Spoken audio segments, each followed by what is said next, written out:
दोस्तों नमस्कार। लगातार एक पोस्ट अभी बड़ी तेज़ी से वायरल हो रहा है पूरे भोजपुरी और पूरे मगही इंडस्ट्री में कि खेसारी लाल यादव ने रोशन रोही को जेल से छुड़वा दिया है।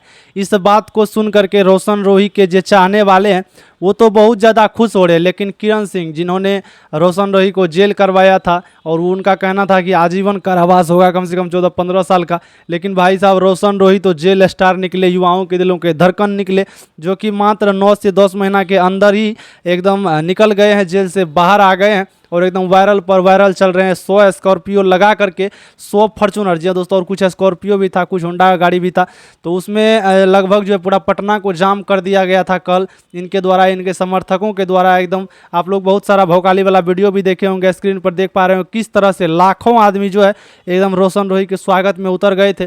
खेसारी लाल यादव ने भी पोस्ट करके वीडियो कॉल करके आशीर्वाद दे दिया है जी दोस्तों हमारे रोशन रोही को, और लगातार इनका वीडियो वायरल हो रहा था। आप लोग इसी तरह प्यार आशीर्वाद दीजिए, सपोर्ट कीजिए, और अगर आप लोग हमारे चैनल पर नए हैं तो भोजपुरी मगही के नए नए अपडेट के लिए, रोशन रोही का अपडेट के लिए, खेसारी लाल यादव के अपडेट के लिए चैनल को सब्सक्राइब जरूर कीजिएगा। तो चलिए मिलते हैं दूसरे अपडेट में, तब तक के लिए धन्यवाद और बाय बाय। इसी तरह भौकाली और गर्दा मचाते रहिए। धन्यवाद।